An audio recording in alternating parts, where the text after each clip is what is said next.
Hi అండి, అందరికీ నమస్కారం అండి ఫ్రెండ్స్. ఇక ఏపీలో ఈ ఉద్యోగులకు ప్రభుత్వం అదిరిపోయే శుభవార్త. ఏకంగా 10% జీతం పెంపు అంటూ అప్డేట్ అయితే రావడం జరిగిందండి. అయితే ఇందుకు సంబంధించిన పూర్తి వివరాలైతే మన వీడియోలో తెలుసుకుందామండి. అంటే ఏ ఉద్యోగులకు ఈ జీతాల పెంపు వర్తిస్తుంది ఏంటి అనేది క్లారిటీగా తెలుసుకుందామండి. వీడియో మాత్రం పూర్తి వరకు చూడండి ఫ్రెండ్స్, అప్పుడే మనకి పూర్తి సమాచారం అయితే తెలుస్తుంది. ఇక లేట్ చేయకుండా టాపిక్లోకి వెళ్ళిపోదాము. ఇక ఉద్యోగులకు శుభవార్త, వారి జీతాలు పెరగనున్నాయి. అది కూడా ఏకంగా 10%. ఇంతకీ ఏ రాష్ట్రంలో ఉద్యోగులకు జీతాలు పెరగనున్నాయి అంటే ఆంధ్రప్రదేశ్లో.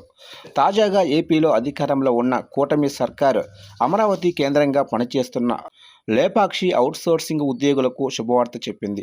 ఈ ఉద్యోగుల జీతాలను పెంచుతూ మంత్రి సవిత కీలక నిర్ణయం తీసుకున్నారు. అమరావతిలో ఉన్న లేపాక్షి షోరూంలలో అమ్మకాలు భారీగా పెరిగాయి.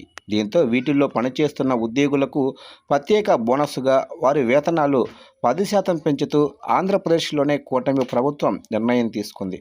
ప్రభుత్వ నిర్ణయం ప్రకారం ప్రస్తుతం ఏపీలో లేపాక్షి అవుట్సోర్సింగ్ ఉద్యోగులకు అందిస్తున్న మూల వేతనంపై 10% కంటే ఎక్కువ పెంపు వర్తింపచేస్తున్నట్లు అధికారులు తెలిపారు. 2025-26 ఆర్థిక సంవత్సరంలో లేపాక్షి షోరూంల అమ్మకాలు 60.75 కోట్లకు పెరగడంతో కూటమి సర్కారు ఈ నిర్ణయం తీసుకుంది. ఇక ఈ సందర్భంగా మంత్రి సవిత మాట్లాడుతూ, లేపాక్షి షోరూంలలో అమ్మకాలు పెంచడంలో కీలక పాత్ర పోషించిన ఉద్యోగులకు అభినందనలు తెలిపారు. ఈ ఆర్థిక సంవత్సరంలో లేపాక్షి షోరూంలలో అమ్మకాలను 80 కోట్లకు చేర్చాలని లక్ష్యంగా పెట్టుకున్నట్లు మంత్రి సవిత తెలిపారు.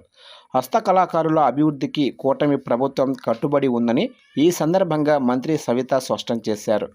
తమ ప్రభుత్వం కళాకారులకు మార్కెట్ అవకాశాలు పెంచే దిశగా చర్యలు తీసుకోవటం మాత్రమే కాక ఇటు ఉద్యోగుల సంక్షేమంపై కూడా ప్రత్యేక దృష్టి సారించిందని మంత్రి సవిత తెలిపారు. ఇదిలా ఉంటే ప్రభుత్వం తమ జీతాలు 10% పెంచినందుకు ముఖ్యమంత్రి నారా చంద్రబాబు నాయుడు, ఉప ముఖ్యమంత్రి పవన్ కళ్యాణ్, మంత్రి సవితకు లేపాక్షి అవుట్సోర్సింగ్ ఉద్యోగులు కృతజ్ఞతలు తెలిపారు. ఈ ఏడాది ప్రభుత్వం నిర్దేశించిన లక్ష్యాన్ని చేరుకుంటామని స్పష్టం చేశారు.